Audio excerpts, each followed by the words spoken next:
Headline sponsored by Butico Kullu shawl. Butico Kullu शॉलों की दुनिया में अपनी अलग पहचान बनाने वाली एक सफल बुनकर सहकारी सभा। अनधिकृत हैंडवॉश और सैनिटाइजर वितरण पर जल शक्ति मंत्री महेंद्र सिंह और उनकी बेटी के खिलाफ शिकायत दर्ज। जिला परिषद सदस्य भूपेंद्र सिंह ने जल्द जांच न होने पर न्यायालय में याचिका दायर करने की कही बात।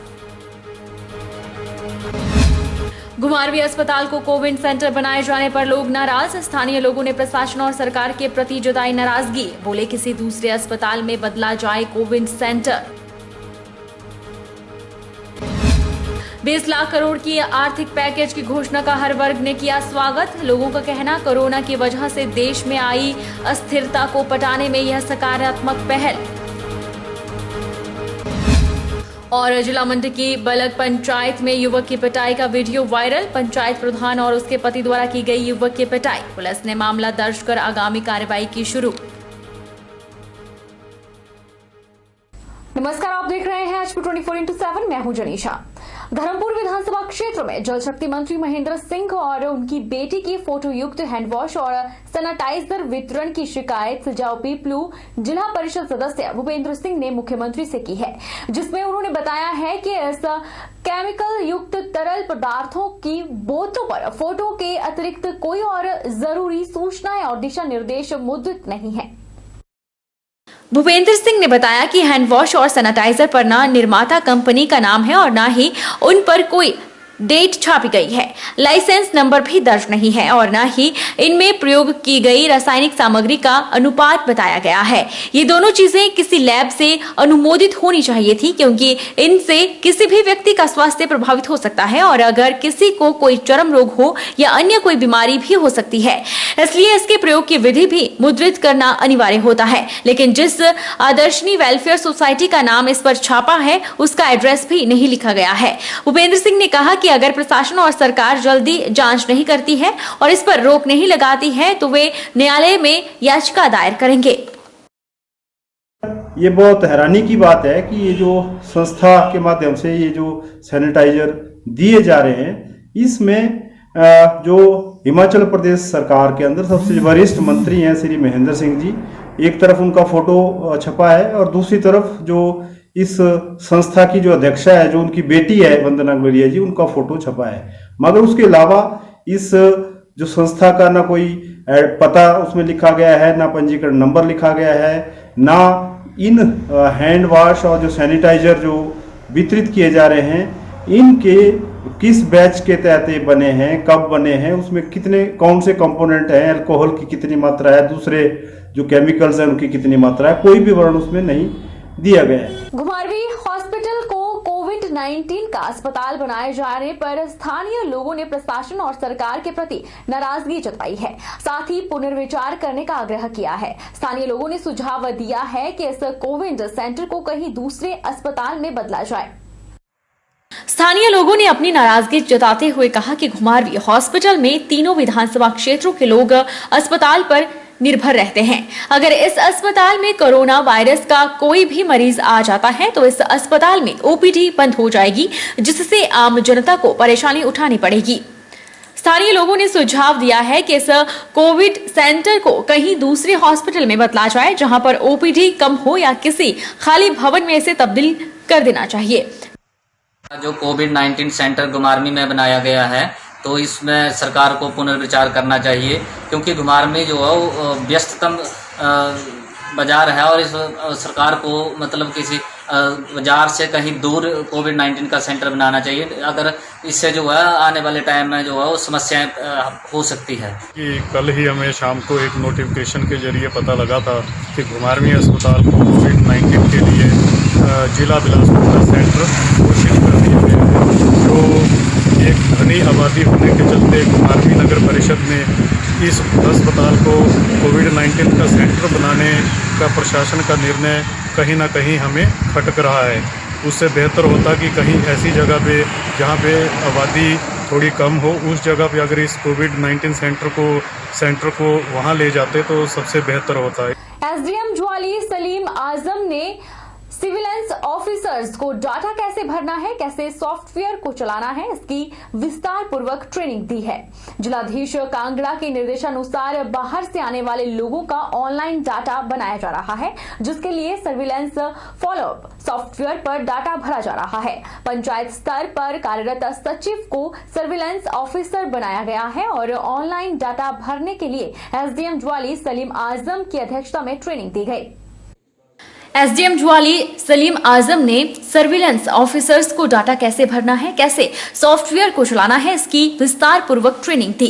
एसडीएम ज्वाली ने बताया कि 3 मई के बाद जो भी लोग आए हैं, क्या वे होम क्वारंटाइन हैं या उल्लंघन कर रहे हैं, बाहर से आए लोगों में कोरोना के लक्षण हैं या नहीं, यह सब कुछ भरा जाएगा। जैसे ही उनका होम क्वारंटाइन पीरियड पूरा हो जाएगा तो ऑटोमेटिक डिस्चार्ज स्लिप देकर उनको मुक्त किया जाएगा। उन्होंने कहा कि इसके अलावा होम क्वारंटाइन लोगों को बाहर घूमते पकड़ने के लिए दाएं हाथ पर एक स्टैंप भी लगाई जाएगी। इसके अलावा होम क्वारंटाइन व्यक्ति के मोबाइल नंबर जीपीआरएस से जोड़े गए हैं। जैसे ही वह व्यक्ति क्वारंटाइन क्षेत्र से बाहर निकलेगा तो उसकी सूचना मिल जाएगी और उसके खिलाफ एफआईआर दर्ज करने के साथ साथ उसको आइसोलेशन केंद्र में रखा जाएगा। वो एक सॉफ्टवेयर है, सर्विलांस सॉफ्टवेयर, उसमें डिटेल वगैरह कैसी भरी जाती है इसके बारे में सेक्रेटरी जो हमारे सर्विलांस ऑफिसर हैं पंचायतों में, उनको पूरा बताया गया। एक प्रकार से हैंड ऑन ट्रेनिंग दी गई इनको, और जिसमें कुछ जो भी क्वारंटाइन लोग हैं और जो 3 तारीख के बाद आए हैं उनकी पूरी डिटेल इसमें भरी जाएगी कि क्या उनके घर के बाहर जो है बोर्ड लगा है कोविड-19 का कि नहीं लगा है, क्या उनको रेस्पिरेटरी कोई सिम्टम तो नहीं है, उसमें भी यस नो होगा। उसके बाद क्या उसको हॉस्पिटलाइजेशन तो नहीं की गई, मतलब उसको अगर पॉजिटिव आता है नेगेटिव आता है किसी तरीके से हॉस्पिटलाइज तो नहीं की गया। तीसरी बात ये है कि अगर वो उसने वायलेशन तो नहीं की है मतलब क्वारंटाइन पीरियड में, तो ये सारी डिटेल उसमें भरी जाएगी। और भरने के बाद ये 28 डेज़ के बाद अगर वो बिल्कुल प्रॉपर रहता है तो उसका ऑटो जनरेशन जो है वो क्वारंटाइन पीरियड खत्म होने के बाद ऑटो जनरेट होगा उसका डिस्चार्ज स्लिप।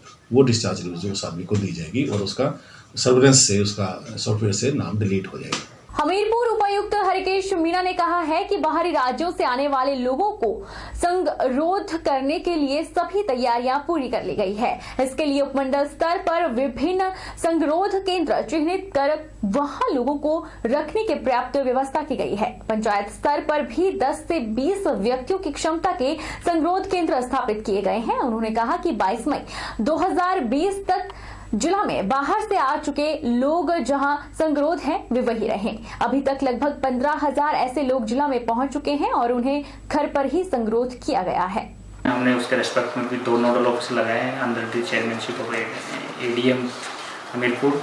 उसमें हमारे सेक्रेटरी कॉरपोरेशन है सैनिक कल्याण बोर्ड की हितेश लखनपाल जी एंड अनुपम ओएसडी डायरेक्टर शहरी वेलफेयर बोर्ड के, उनको इंचार्ज बनाया।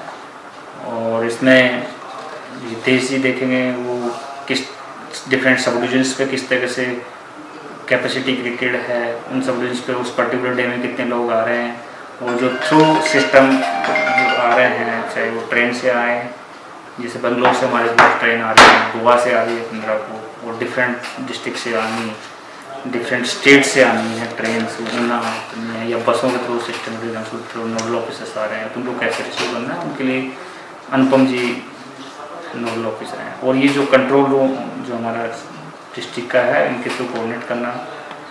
फिर हम लोग ये डिसाइड कर रहे हैं कि बैरियर पे ही इनका चेकअप हो और बैरियर पे ही एंट्री करके एक सर्टेन फॉर्मेट हमने डिजाइन किया है, कहाँ से आए हैं, आपका लोकल एड्रेस कहाँ है। विश्वव्यापी कोरोना महामारी की वजह से हर क्षेत्र में आए ठहराव को सामान्य करने के लिए देश के प्रधानमंत्री द्वारा 20 लाख करोड़ की आर्थिक पैकेज की घोषणा का हर वर्ग ने स्वागत किया है। लोगों का कहना है कि आत्मनिर्भर भारत अभियान से किसान, मजदूर और छोटे व्यापारियों को प्रोत्साहन मिलेगा ताकि वे अपनी रोजमर्रा की जिंदगी को आसानी से पटरी पर ला सके। देश के प्रधानमंत्री की 20 लाख करोड़ रुपए की आर्थिक पैकेज की घोषणा का हर वर्ग ने स्वागत किया है। खेतों में कृषि कार्य में जुटी महिलाओं ने प्रधानमंत्री द्वारा उठाए गए कदमों की सराहना की और बताया कि देश के विकास और स्थायित्व के लिए भागीदारी निभाएगा। उन्होंने किसानों से भी आह्वान किया है कि वे खेती को बढ़ावा देते हुए अन्न के रूप में देश को सहयोग करें।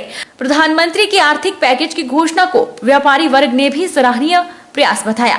इससे ठप पड़ी विकास की गति को बल मिलेगा। यशोदा गौतम ने बताया कि वे खेती बाड़ी का काम करते हैं। कोरोना की वजह से वह शहर भी नहीं जा पाते, लेकिन जो नरेंद्र मोदी ने कल शाम को अनाउंसमेंट की है उससे वे बहुत खुश हैं। इससे पूरा देश खुश है और प्रधानमंत्री ने जो राहत पैकेज देश के लिए दिया है उससे खासकर मजदूर के लिए लाभ होगा। हम औरतें बाजार जा नहीं पा रहे, घर पे ही है, इससे हमारे को नुकसान भी है, हम कुछ कर भी नहीं पा रहे। हमारी आर्थिक जो व्यवस्था है वो भी कुछ ठीक नहीं है, पर जो मोदी जी ने शाम को अनाउंसमेंट की है, राहत पैकेज जो दिया है, इससे हम बहुत खुश है। इससे हमारा हम सभी का सुधार हो सकता है। हम खेती बाड़ी करते हैं, आजकल कोरोना लगा है और हम बाजार भी नहीं जाते हैं, खेतों में ही काम करते हैं।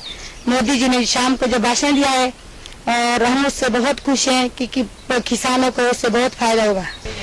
कोरोना महामारी में जिस तरह देश की आर्थिक स्थिति एक नई दिशा में जो ले आने का प्रयास आदरणीय देश के प्रधानमंत्री नरेंद्र भाई मोदी जी ने किया है, 20 लाख करोड़ का जो पैकेज दिया है, उससे मजदूर वर्ग को ही नहीं, व्यापारी वर्ग को भी और मध्य वर्गीय और किसान और बागवान को ही इसमें फायदा होने वाला नहीं। हर विशेष चौक जिस तरह की कमर पूरे देश में आर्थिक स्थिति जिस तरह बिगड़ गई थी, आज एक पटरी पर लाने का जो काम किया है तो भाई नरेंद्र भाई मोदी जी ने किया है। कोरोना वायरस के संक्रमण को फैलने से रोकने के लिए केंद्र सरकार ने लॉकडाउन 4 लागू करने की तैयारी कर ली है। प्रधानमंत्री नरेंद्र मोदी ने अपने संदेश में यह घोषणा की है और इसके साथ ही गरीब मजदूर वर्ग और मध्यम वर्ग के हितों को ध्यान में रखकर 20 लाख करोड़ रुपए के आर्थिक पैकेज का भी ऐलान किया है। वहीं मंडी शहर के स्थानीय लोगों की लॉकडाउन 4 को लेकर क्या प्रतिक्रिया है, चलिए जान लेते हैं। जो दुकानदार आदमी है, इनकी लिए बसें जो है लोकल वो बसें चलानी चाहिए, ये दुकानदार का काम भी सही चल सके और काम भी सबका ठीक चल सके। लॉकडाउन जो है हमारे शरीर के लिए अच्छा है, जहाँ तक हमारे सजेशन है। मोदी जी है बहुत ही अच्छा कार्य कर रहे हैं, हमारे सीएम भी अच्छा कार्य कर रहे हैं, हर एक प्रबंध किए जा रहे हैं। दवाई दारू हॉस्पिटल ड्यूटी और जितने भी है अपनी अपनी ड्यूटी निभा रहे हैं। लेकिन मुझे लगता है समाज में रहते हुए, सामाजिक प्राणी होते हुए, एक हमारा भी अपने स्तर पर एक दायित्व बनता है। अगर हम सक्षम हैं, अगर हमें लगता है कि लॉकडाउन में हमें उतना ज़्यादा नुकसान नहीं हुआ है और हम सक्षम हैं और अभी भी हम किसी 1 या 2 लोगों की या 3 लोगों की हेल्प कर सकते हैं, तो अपने स्तर पर तो हमें ये करना चाहिए। बाकी जहाँ पर सरकारी स्तर की बात है तो मुझे लगता है ये वाले आर्थिक पैकेज में ज़्यादातर जो फोकस रहेगा वो किसानों पे रहेगा, मजदूरों पे रहेगा और मध्यम श्रेणी, जिसको कि कल मोदी जी ने अपने भाषण में सबसे ज़्यादा जगह दी है मध्यम वर्ग को। मैं पुराने कपड़े बेचता हूँ जी। हमारा जब से लॉकडाउन हुआ ना चालू, तब से हमारा गाड़ियों जब आते हैं, गाँव के लोग आते थे गरीब, वो हमारे से कपड़े ले जाते थे। अभी बसें वगैरह सब बंद है जी, हमारा काम नहीं चल रहा, हम बच्चे नहीं पाल सकते, हम ऐसे करेले ला के कोई बाजार से ला के बेच रहे हैं, जो हमारा घर का खर्चा निकल जाता है, सब कुछ हम कर लेते हैं। ज़्यादा नहीं तो 200-300 रुपया दिहाड़ी हम डाल रहे हैं अभी। जैसे भी हमको कमेटी वाले आके बोलते हैं कि परमिशन लेके आओ, हमारी बाजार से है कि हमको परमिशन दी जाए जब तक ये लॉकडाउन है। कोरोना की वजह से जो लोग बीमार हो रहे हैं वो और ना फैले, उसलिए जितनी भी सरकारें हैं उनका दायित्व होना चाहिए कि वो जो भी फैसिलिटीज़ प्रोवाइड करना चाहते हैं अपनी अपनी स्टेट में, कि वो जिम्मेवारी खुद लें, चाहे वो सोशल व्हीकल हो, परिवहन जो चलाना चाहते हैं, लेकिन वहाँ पे सोशल डिस्टेंसिंग कैसे मेंटेन होगी, कैसे लोगों का देखभाल की जाएगी, ये सारी चीज़ों को तो गौर करना पड़ेगा। मेरे अनुमान से ये बहुत ही सही है। सही क्यों है?